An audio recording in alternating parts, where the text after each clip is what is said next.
국회의원 국민소환제를 도입하자. 출판기념회 비용과 수익은 선관위에 신고하자. 국회의원 세비심사위원회를 설치하자. 그제 김한길 민주당 대표가 발표한 국회의원 특권 내려놓기 혁신안의 내용입니다. 지방선거 앞두고 혁신 경쟁 주도하겠다 이런 의지로 읽히는데요. 그런데 이 혁신안이 나온 뒤에 당내에서는 다양한 논란이 벌어졌습니다. 물론 아주 좋다는 지지 의견이 있는가 하면 내용에 동의하기 어렵다 이런 목소리도 나오고요. 내용은 동의하되 의견 수렴 절차가 없었다는 비판도 나옵니다.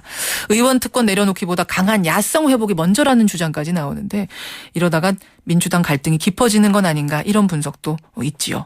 자, 민주당 내 정치와 정치 혁신과 정당 혁신을 요구하는 모임 주도하는 분이세요. 최재성 의원 연결이 되어 있습니다.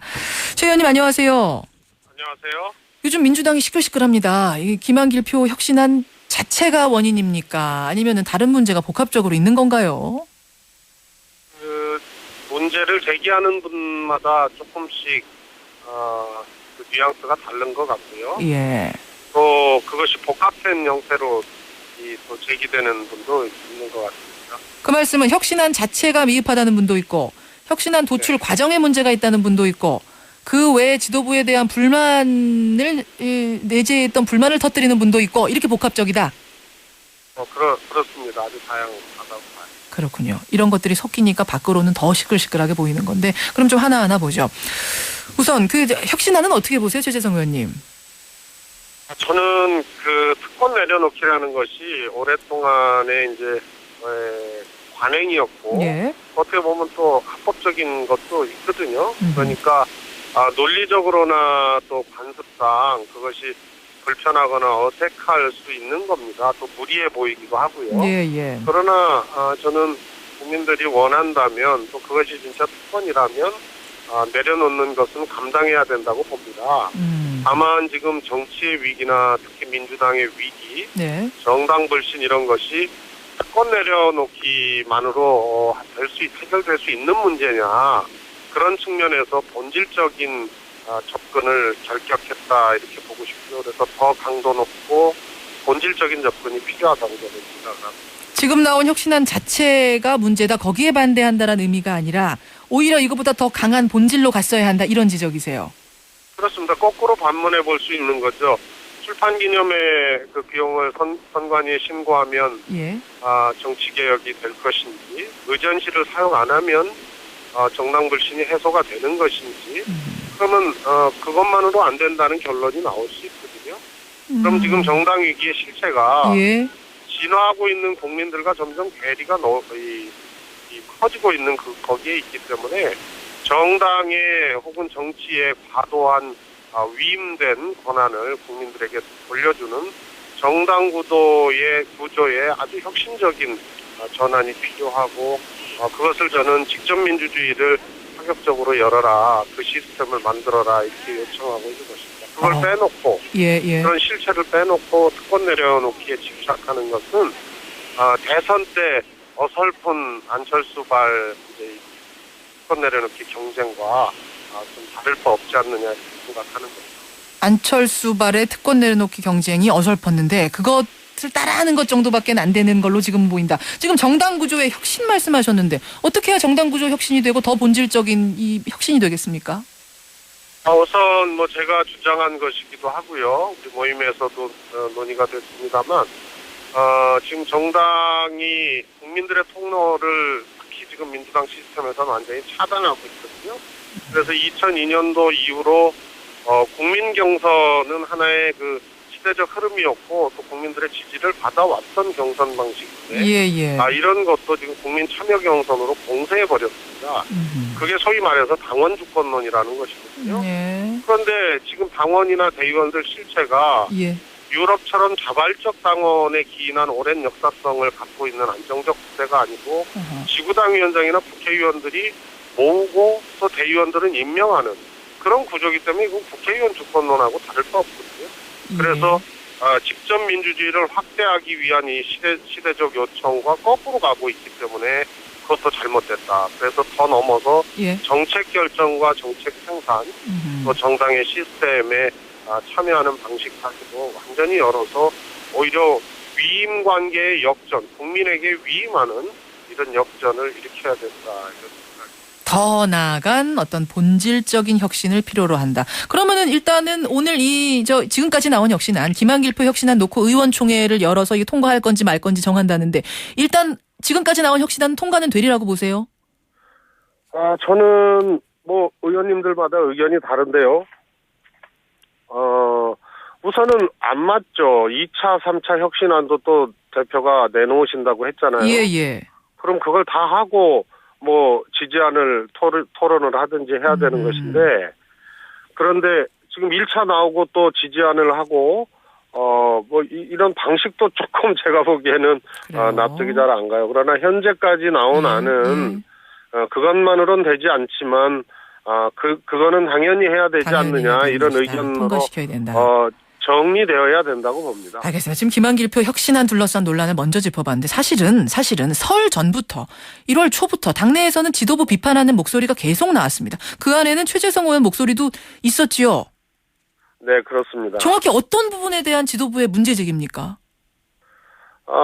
우선 이번 그 혁신안 발표 이후에 의원총회에서 지지안을 도출하려다가 이제 좌절된 과정도 있었지만요. 예. 이 혁신안 같은 경우는 정말 고도의 수기민주주의가 필요한 겁니다. 단순히 지도부에서 발표하고 박수치고 끝날 문제가 아니고 이런 다양한 의견들을 조합하고 또 본질적인 접근도 이뤄내서 결의를 해야 되는 문제이기 때문에 이것은 고도의 토론과 논쟁이 필요한 사안들을 너무 쉽게 처리하려고 했고요. 이런 것이 작년에도 지도부의 어떤 이 국정원 문제를 처리하는 과정, 정기국회를 운영하는 과정에서도 많이 이렇게 노정이 됐다고 봅니다. 그래서 이것은 아주 기본적인 문제인데 너무 결격하고 가서 이것이 좀 뭐라 그럴까요? 격이 쌓여서 오해가 좀 이렇게 과도하게 발생할 수밖에 없는 과정들이 있었다고 봅니다. 의견 수렴이 제대로 안 된 채 지도부가 지금 계속 끌고 가는 거 아니냐, 중요한 정책들을 이렇게 보시는 거예요. 그 안에는 이른바 중원론이라고 하죠. 중도층 잡겠다. 약간의 우클릭 정책. 이것에 대한 지금 문제 제기도 하시는 건가요?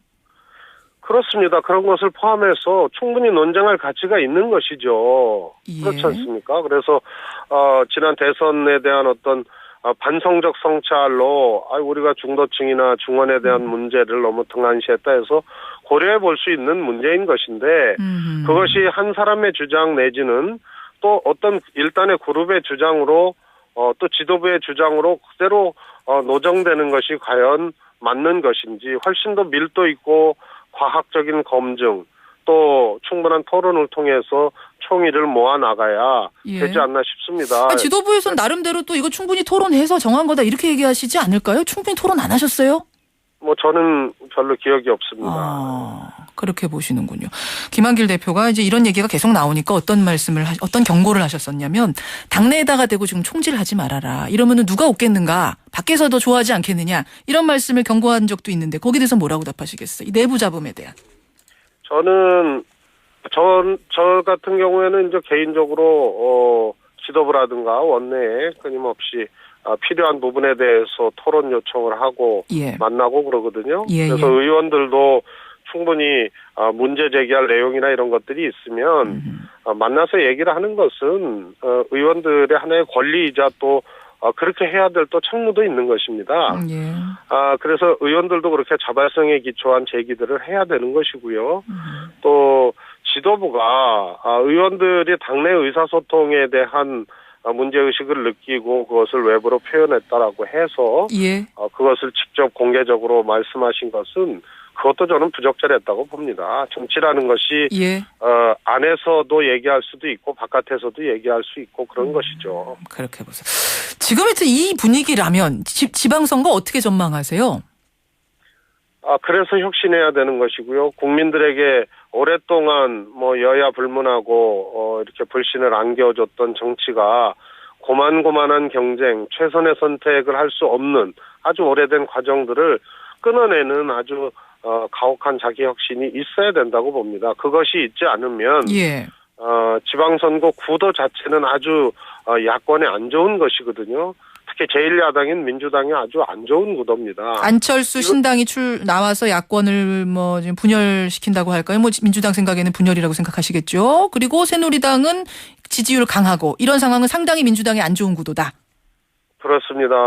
여당의 지지율 고공행진이 예. 굉장히 오랫동안 일이 지속되고 있는 것은 예. 그 높은 지지율을 떠받치고 있는 안정적인 또 보수적인 기반들이 그만큼 있다는 얘기거든요. 그렇죠. 그런 반면에 이제 안철수 신당이 이제 출연을 앞두고 있기 때문에 당연히 야권 분열의 이제 환경들이 되는 거죠. 그러니까 구도 자체가 안 좋은 거고요. 어떻게 해야 될까요? 대안을 생각해 보셨어요? 저는 안철수 신당하고도 우선은 새 정치로 시작한 안철수 의원이고 안철수 의원이 주도해서 만드는 신당 아닙니까? 예. 그래서 혁신 경쟁을 해야 된다고 생각을 합니다. 저 개인적으로는 대선 때부터 본격적으로 촉발된 소위 말해서 내려놓기 경쟁이 예. 굉장히 어설프고 표피적인 측면들이 있거든요.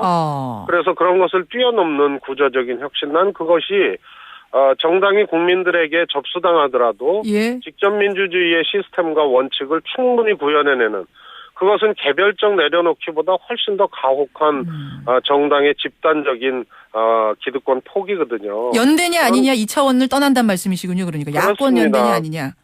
연대도요, 참 곤혹스러운 일이죠. 가령 지방선거 때 민주노동당 등과의 연대는 예. 분명히 정책적 차이가 있는 지점들이 꽤 있거든요. 그렇죠. 그래서 연대는 지향과 정책이 다르더라도 함께 할 수 있는 지점들을 만들어내고 예. 그러면서 선거에 이기 위해서 하는 것인데 안철수 신당과 과연 민주당이 예.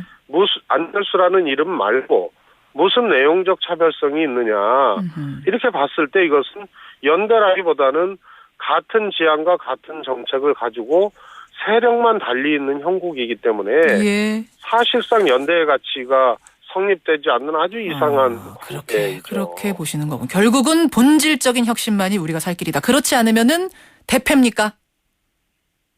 저는 아주 안 좋은 구도이기 때문에 불행을 충분히 우려하고 또 예상할 만한 상황이라고 생각을 합니다. 알겠습니다. 예, 최재성 의원의 오늘 의견 들어봤습니다. 고맙습니다. 감사합니다.